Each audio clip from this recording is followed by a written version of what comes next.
रहूं, क्या परमेश्वर जब मुझे चंगा ना भी करे तो क्या मैं परमेश्वर के साथ खड़ा रहूंगा, अड़ा रहूंगा, उससे प्यार करूंगा और अपनी लड़ाई को लड़ूंगा। पौलुस कहता मैंने अच्छी कुश्ती लड़ ली है, मैंने विश्वास की अच्छी लड़ाई को लड़ दिया है, मैं परीक्षाओं में नहीं बहका, मैं जब विश्राम था तब नहीं बहका, मैं किसी तरह से नहीं बहका, मैंने विश्वास की अच्छी कुश्ती को लड़ा है। अब बाइबल के वचनों को आपको ध्यान से समझने की जरूरत है। आपका बेटा नशा करता है, घर का सिलेंडर तक बेच देता है, जब आप चर्च में आते हैं तो ये आपके लिए एक फाइट है कि इसके बावजूद भी क्या आप परमेश्वर में खड़े रहते हैं? क्या इसके बावजूद भी आप परमेश्वर का पर विश्वास आपका कम तो नहीं हुआ? क्या आपने चर्च आना तो नहीं छोड़ा? क्या आपने परमेश्वर के साथ प्रेम करना तो नहीं छोड़ा? क्या आपने बाइबल पढ़नी तो नहीं छोड़ी? क्या आपने वचन पढ़ना तो नहीं छोड़ा? क्या आपके रोजे कम तो नहीं हुए? क्या आपने टाइट देना बंद तो नहीं किया? ये एक लड़ाई है और हर एक बंदे की लड़ाई जो है वो अलग अलग है।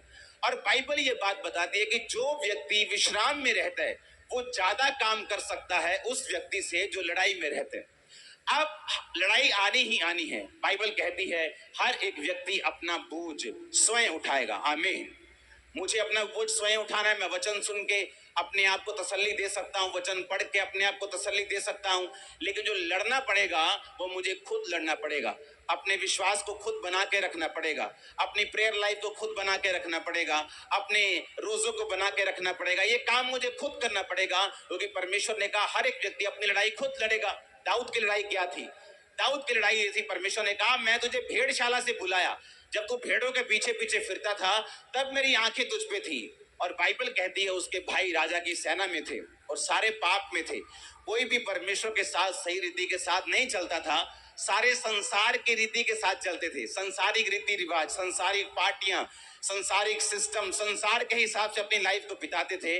लेकिन बाइबल कहती है दाऊद जानता था कि ये एक लड़ाई है और दाऊद आत्मिक लड़ाई को लड़ता रहा, पाप से दूर रहा, परमेश्वर के करीब रहा। और परमेश्वर ने कहा मैंने तुझे भेड़ों के पीछे पीछे चलने से अपनी प्रजा का राजा होने के लिए बुलाया, अब भी मैं तेरे नाम को बड़े लोगों के समान महान कर दूंगा।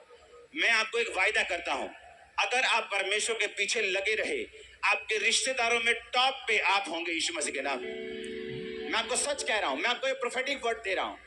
अपनी अपनी फैमिली में, अपने रिलेटिव्स में, अपने मोहल्लों में टॉप पर, मैंने कहा टॉप के ऊपर आप लोग होंगे फ्यूचर में। मैं आपको सच कह रहा हूं, टॉप में परमेश्वर ने आपको सोचा हुआ है।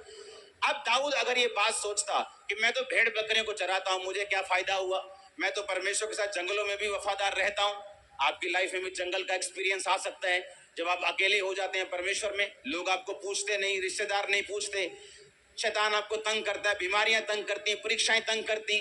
बाइबल कहती दाऊद उन दिनों में भी परमेश्वर के साथ वफादार रहा, क्योंकि हर एक लड़ाई के बाद एक शांति आपकी लाइफ में जरूर आती है।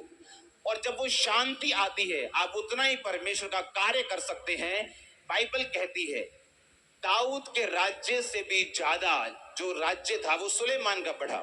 और अगर आप बाइबल को ध्यान से पढ़ें तो सुलेमान ने अपने पिता के आधी लड़ाइयां भी चौथा हिस्सा भी लड़ाइयां नहीं लड़ी थी, क्योंकि सारी लड़ाइयां दाऊद लड़ गया था। उसने विश्राम में प्रवेश किया और कुछ लड़ाइयां लड़ी, और उसके बाद वो परमेश्वर का जितना काम वो कर सका उतना दाऊद नहीं कर सका। जितना भवन उसने बनाया वो दाऊद नहीं बना सका।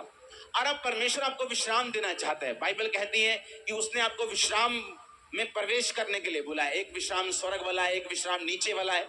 मैं आपको धरती के विश्राम की बात कर रहा हूँ, स्वर्ग के विश्राम की भी बात कर रहा हूँ। अब परमेश्वर ये चाहता है, उसने कहा कि मैं तेरे नाम को पृथ्वी पर